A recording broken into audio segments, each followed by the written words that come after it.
Boa noite, amigos e amigas do Esporte na TV da noite de hoje, sexta-feira, dia 1º de junho de 2018, começando aqui no canal 14 da NET, a Vale TV, nas cidades de Novo Hamburgo, Campo Bom, Sapiranga e Estância Velha, o Esporte na TV, o encontro diário do esporte, para falar muito de futebol. Na noite de hoje, em primeiro momento, falando dos resultados da última quarta-feira que teve o Campeonato Brasileiro, teve a vitória do Internacional, a primeira vitória fora de casa, o Internacional vencendo ao Vitória lá no Barradão por 3-2, e também o empate do Grêmio, o Grêmio empatando, ficando na retranca do Fluminense pelo empate de 0-0, jogo disputado na Arena.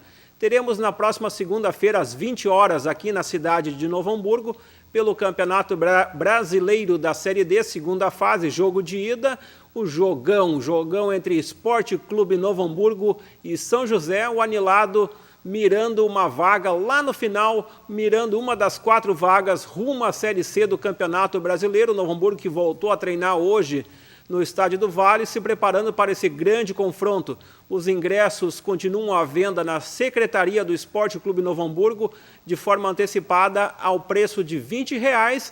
O mesmo valor também pode ser encontrado nas lojas Multissom do Bourbon Shopping, na Multissom do Calçadão, na Casa do Vinho, na Rua Luxemburgo, no bairro Rincão, e também na Farmácia Hamburguesa, na Rua Bento Gonçalves, no bairro Centro. Então, os ingressos a R$20 e no dia do jogo os ingressos custarão R$30. Lembrando que menores acompanhados de um pagante ou um sócio do Novo Hamburgo, menores até 16 anos, não pagarão ingresso no jogo desta segunda-feira. O sócio popular do Novo Hamburgo paga apenas R$15, o mesmo valor para idosos e estudantes. Conselheiros do Noia e também o sócio tradicional não pagará ingresso nesse jogão da próxima segunda-feira. Além de Novo Hamburgo e São José, na próxima segunda, 20 horas, no Estádio do Vale, teremos também, neste domingo, 16 horas, lá em Maringá, o jogo do Caxias. Maringá e Caxias, também pela abertura da segunda fase da Série D. Esta segunda fase que tem como destaque jogos de mata-mata, os 3 gaúchos envolvidos em 2 mata-mata. Lembrando que o Novo Hamburgo e São José, o vencedor pegará Tubarão ou Brusque na próxima fase. Tivemos pelo Brasileirão da Série A neste meio de semana a rodada número 8, a vitória do Internacional por 3-2 diante do Vitória no Barradão, com gols do Patrick, do Aderlan contra e também do Nico Lopes. Os gols do Vitória foram marcados pelo Wallison e também pelo Aderlan.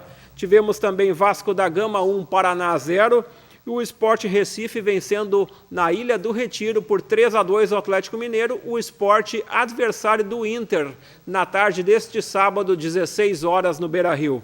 Também na quarta-feira, a Chapecoense fez 2-0 no Ceará, o São Paulo fez 3-2 em cima do Botafogo, o Cruzeiro fez 1-0 no Palmeiras, na Arena, diante de mais de 20 mil torcedores. O Grêmio ficou no 0-0 com o Fluminense, e nos jogos que finalizaram a rodada desse meio de semana, na quinta-feira, ontem à tarde no Maracanã, o Flamengo fez 2-0 em cima do Bahia, o Flamengo cada vez mais líder do Brasileirão. O Corinthians fez 1-0 no América Mineiro, a primeira vitória do treinador Osmar Loz. E o Atlético do Paraná fez 2-0 em cima da equipe do Santos. A classificação atualizada do Brasileirão, antes dessa rodada número 9, a rodada deste final de semana, tem o Flamengo como líder com 17 pontos. Em segundo lugar, com 16 pontos, a equipe do São Paulo. São Paulo, aliás, o único invicto do Campeonato Brasileiro. O Corinthians é o terceiro com 14, em quarto lugar com 14 pontos também o Fluminense, em quinto lugar, olha só, o Internacional com 14 pontos. O Internacional com essas 3 vitórias já está em quinto lugar. Em sexto lugar, fechando hoje G6, o grupo da Libertadores, o Sport Recife, que também tem 14 pontos, ou seja, entre o primeiro e o sexto colocado, uma diferença de apenas 3 pontos. Agora, a turma da Sul-Americana, quem estaria na Sul-Americana do ano que vem? Em sétimo lugar, com 13, o Cruzeiro. Em oitavo lugar, com 13, o Atlético Mineiro. Em nono lugar, também com 13, o Grêmio. O Grêmio, portanto, a 1 ponto do G6 e a 4 pontos do líder, que é o Flamengo.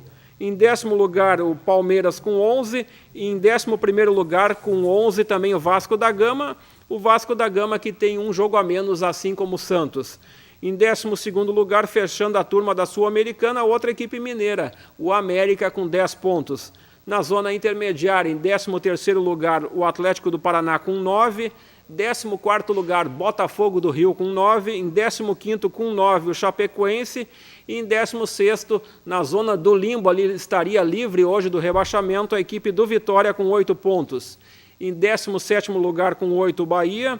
Em 18º lugar, com meia dúzia, o Santos. Na penúltima colocação, com 3 pontos, a equipe do Ceará. E o 20º e último colocado, a atual lanterna, a equipe do Paraná Clube, com 3 pontos. Portanto, hoje, na turma do rebaixamento, Bahia, Santos, Ceará e Paraná. Lembrando que o Santos tem um jogo a menos. Alguns números que nós separamos do Campeonato Brasileiro da Série A. Lembrando que o melhor ataque da competição no momento é a equipe do Flamengo. Flamengo líder e melhor ataque com 15 gols. Os segundos melhores ataques, o São Paulo e o Vitória, cada equipe marcou 13 gols. No quesito defesa, as duas melhores defesas do campeonato são a do Grêmio e do Cruzeiro. As duas equipes levaram apenas 3 gols. E em terceiro lugar, como melhor defesa, a equipe do Internacional, com apenas 6 gols sofridos. As piores defesas do campeonato, Chapecoense e Vitórias com 15 gols sofridos. E os piores ataques, Paraná Clube com 3 e o Ceará com 4 gols. Estes, então, os números do Campeonato Brasileiro, lembrando que apenas o Ceará e o Paraná não venceram no momento e o São Paulo, no momento, é o único invicto. A nossa central separou a entrevista do Marcos Fez, e fizemos uma entrevista com o Marcos no último domingo, o Novo Hamburgo vencendo a Ferroviária por 3-1. Vamos à entrevista do ex-presidente anilado Marcos Baltazar Fez. Jogando aqui no Estádio do Vale, em Novo Hamburgo, pelo Grupo A16 do Campeonato Brasileiro da Série D, o Esporte Clube Novo Hamburgo fez a sua parte. Venceu a Ferroviária de São Paulo pelo placar de 3-1, com 2 gols do João Paulo e mais um gol do Capitão Preto. Foi beneficiado pela derrota do Cianorte diante do Tubarão e também dos resultados paralelos. Com esta combinação, o Novo Hamburgo está classificado para a segunda fase do Campeonato Brasileiro Série D. Quem está aqui conosco, assistiu esse jogo, já foi presidente do Esporte Clube Novo Hamburgo, é o seu Marcos Baltazar Feze. Muito boa noite, seu Marcos. Esta sua análise aí dessa classificação do Esporte Clube Novo Hamburgo na noite de hoje. Exatamente. Boa noite aos ouvintes, aos telespectadores. Nós estamos num momento de muita euforia, porque realmente este ano o Novo Hamburgo está provando que é o time dos milagres, conforme dizia a imprensa. Antes, quando nós estávamos para cair, 83% diziam que nós cairíamos, e nós não caímos. Hoje, todos diziam que nós não chegaríamos. E o milagre aconteceu. O Novo Hamburgo chegou entre os 15, contra a opinião daqueles que entendem tudo.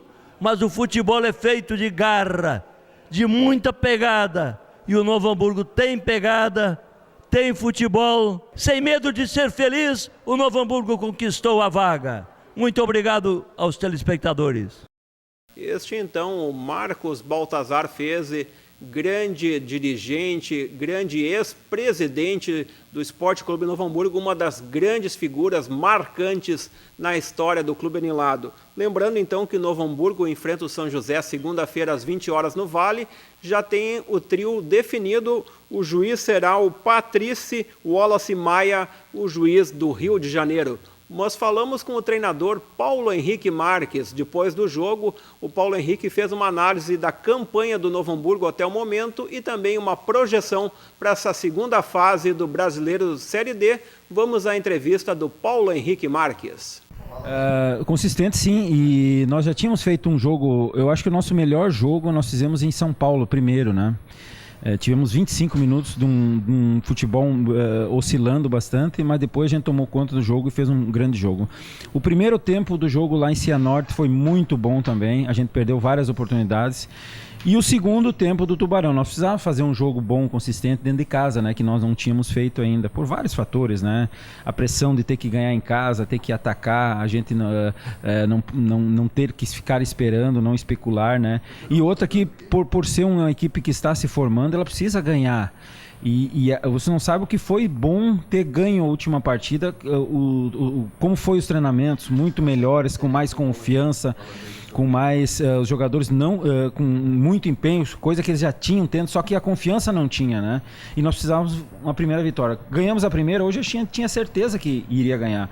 Com calma, com serenidade, com uma equipe equilibrada, não oferecendo risco, não oferecendo contra-ataque para a Ferroviária, e foi o que fizemos. Com certeza, agora a gente vai atrás das informações, né?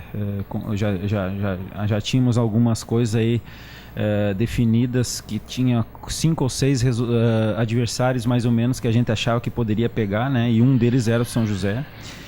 E agora é dissecar a equipe deles, os pontos fortes, né? É uma equipe muito difícil, né? Muito difícil, não tem favorito, né? São duas equipes que há pouco se enfrentaram, né? Depois do Gauchão, foi depois do Gauchão, né? Uma Recopa que o São José ganhou. A Recopa Gaúcha. Isso, então agora, quem sabe a gente consiga fazer aí uma boa dupla de jogos aí contra o São José e consiga essa classificação. Este é o treinador do NOI, o Paulo Henrique Marques. O Paulo Henrique que completou no último final de semana 2 meses na frente do Esporte Clube Novo Hamburgo. O Paulo Henrique lembrando da dificuldade dos confrontos contra a boa equipe do São José de Porto Alegre. Aliás, a única equipe entre as 4 divisões do futebol brasileiro que está com 100% de aproveitamento. São 6 jogos, 6 vitórias, uma grande campanha do Zequinha, que é treinado pelo Rafael Jaques. Mas depois do jogo do último domingo, nós falamos também com o pessoal da Ferroviária. A Ferroviária que se despediu do Campeonato Brasileiro da Série D e agora passa a focar a Copa da Federação Paulista de Futebol, competição essa que qualifica uma equipe para o Brasileiro da Série D do ano que vem e outra equipe para a Copa do Brasil. Nós falamos com o diretor executivo da Locomotiva, o Pedro Martins. Boa noite. Infelizmente a gente não teve o resultado que a gente esperava, né? O objetivo do clube era terminar essa competição da melhor maneira possível. A Série D foi longe do que a Ferroviária tinha planejado. Todo o investimento, toda a estrutura que o clube tem é para um acesso, né, para a Série C. Mas agora a Ferroviária entra num novo ciclo de reestruturação, reorganização, para que a Copa Paulista represente o campeonato nacional do clube para o ano que vem. É a intenção, então, da Ferroviária jogar a tradicional Copa Paulista para retornar ano que vem à Série D do Campeonato Brasileiro. Não sei também se a Copa Paulista dá vaga à Copa do Brasil do ano que vem. Como a Ferroviária disputou ano passado, ela foi campeã, ela escolheu, né, a disputa do Campeonato Brasileiro da Série D. O planejamento se volta totalmente para essa disputa e o clube vai brigar novamente pelo título para voltar para o Campeonato Brasileiro da Série D, que é o que o clube está almejando dentro do seu planejamento aí, que é ter esse calendário nacional. E a sua análise nesse jogo da noite de hoje aqui na cidade de Novo Hamburgo, em que a Ferroviária acabou perdendo para o Esporte Clube Novo Hamburgo por 3-1, a Ferroviária que entrou em campo já matematicamente sem chances de classificação. O jogo foi um jogo complicado, a Ferroviária controlou grande parte da partida, mas a gente viu que o time do Novo Hamburgo foi muito mais eficiente, né? Tivemos alguns defeitos defensivos que acabaram se consolidando como um comportamento da equipe que a gente deve corrigir, que a gente deve melhorar. É uma partida que significa uma reconstrução para a Ferroviária, porque também houve a troca de comando e acreditamos que daqui para frente o clube consiga dar uma resposta melhor do que foi essa apresentada hoje à noite. A projeção para a sequência da temporada, já tem o calendário definido quando vai começar a Copa da Federação Paulista? A competição começa em agosto, a Ferroviária para agora por um período para justamente se reorganizar e em junho no meio de junho começa de novo a preparação para a competição. Este então o Pedro Martins, diretor executivo da Ferroviária. Nós ficamos devendo para o telespectador os jogos da Série A do final de semana, a rodada número 9, lembrando que o Internacional enfrenta neste sábado, 4 da tarde, o Sport Recife no Beira-Rio, e no próximo domingo, 4 da tarde, lá na Boa Terra, na Arena Fonte Nova, em Salvador, tem o confronto de tricolores entre Bahia e Grêmio, mas o Sport na TV de hoje vai para um breve intervalo e voltaremos com outras informações do esporte e também outras vozes do Esporte Clube Novo Hamburgo.